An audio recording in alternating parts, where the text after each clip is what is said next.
रजनीकांत एक ऐसे इंसान हैं जिन्होंने फर्श से अर्श तक आने की कहावत को सच साबित करके बताया है। दुनिया में ऐसे कई लोग हैं जिन्होंने बड़ी बड़ी सफलताएं हासिल की, पर जिस तरह रजनीकांत ने कमियों और संघर्षों में इतिहास रचा है, वैसा पूरी दुनिया में कम ही लोग कर पाए हैं। एक कारपेंटर से कूली बनने, कूली से बीटीएस कंडक्टर और फिर एक कंडक्टर से वर्ल्ड के सबसे ज़्यादा फेमस सुपरस्टार बनने तक का सफ़र कितना मेहनती भरा रहा होगा, ये हम सोच सकते हैं। रजनीकांत का जीवन ही नहीं बल्कि फिल्मी सफ़र भी कई उतार चढ़ाव से भरा रहा है। जिस मुकाम पर आज रजनीकांत हैं, उसके लिए जितनी मेहनत और सैक्रिफाइस चाहिए होता है, शायद रजनीकांत ने उससे ज़्यादा ही किया है। रजनीकांत का जन्म 12 दिसंबर 1950 को कर्नाटक के बेंगलोर में एक लो मिडिल क्लास मराठी परिवार में हुआ था। वो अपने 4 भाई बहनों में सबसे छोटे थे। उनका जीवन शुरुआत से ही मुश्किलों भरा रहा।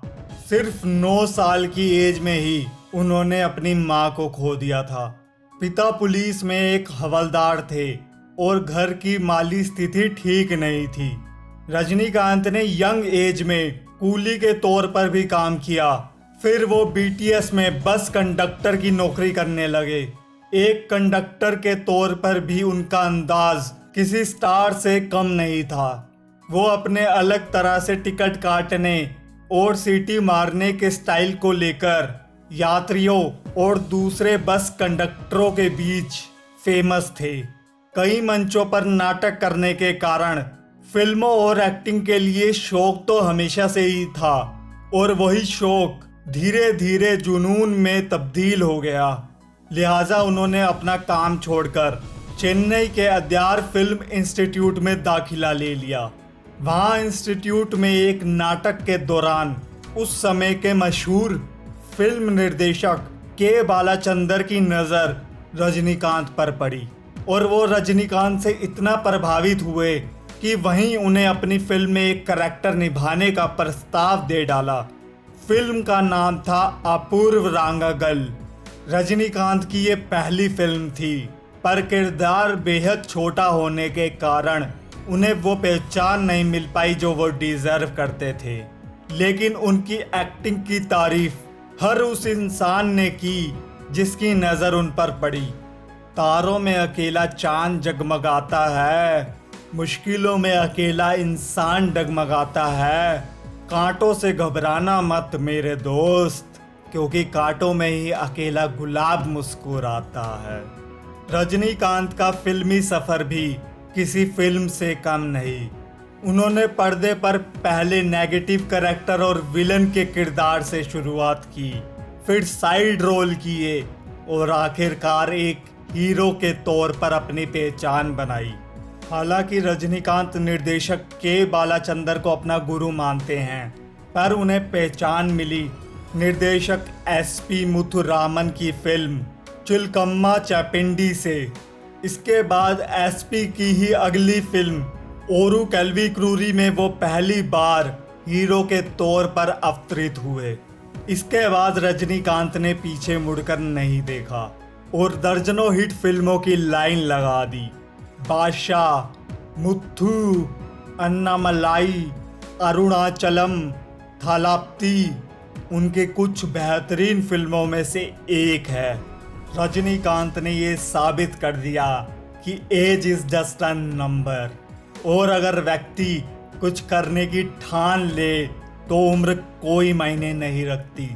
72 साल की उम्र के पड़ाव पर वो आज भी हिट फिल्में देने का मादा रखते हैं। एक समय ऐसा भी था जब एक बेहतरीन एक्टर होने के बावजूद उन्हें कई वर्षों तक नज़रअंदाज किया जाता रहा, पर उन्होंने अपनी हिम्मत नहीं हारी। ये बात रजनीकांत के आत्मविश्वास को और विपरीत परिस्थितियों में भी हार ना मानने वाले जज्बे का परिचय देती है। रजनीकांत आज इतने बड़े सुपरस्टार होने के बावजूद जमीन से जुड़े हुए हैं। वो फिल्मों के बाहर असल जिंदगी में एक कॉमन मैन की तरह ही दिखते हैं। वो दूसरे सफल लोगों से विपरीत असल जिंदगी में धोती कुर्ता पहनते हैं। शायद इसीलिए उनके फैंस उन्हें प्यार ही नहीं करते बल्कि उनको पूजते हैं। रजनीकांत के बारे में ये बात जगजाहिर है कि उनके पास कोई भी व्यक्ति मदद मांगने आता है तो वो उसे खाली हाथ नहीं भेजते। रजनीकांत कितने प्रिय सितारे हैं, इस बात का पता इसी से लगाया जा सकता है कि साउथ में उनके नाम से उनके फैंस ने एक मंदिर बनाया है। इस तरह का प्यार और सत्कार शायद ही दुनिया के किसी सितारे को मिला हो। शाम सूरज को ढलना सिखाती है, शमा परवाने को जलना सिखाती है। गिरने वाले को होती तो है तकलीफ, पर ठोकर ही इंसान को चलना सिखाती है। दोस्तों, उम्मीद करता हूँ कि वीडियो पसंद आई होगी। अगर आपने अभी तक चैनल को सब्सक्राइब नहीं किया तो सब्सक्राइब कर लेना और बेल आइकन को प्रेस करना ना भूलें। मिलते हैं अगली वीडियो में, तब तक के लिए आपका इस वीडियो में बने रहने के लिए दिल से शुक्रिया।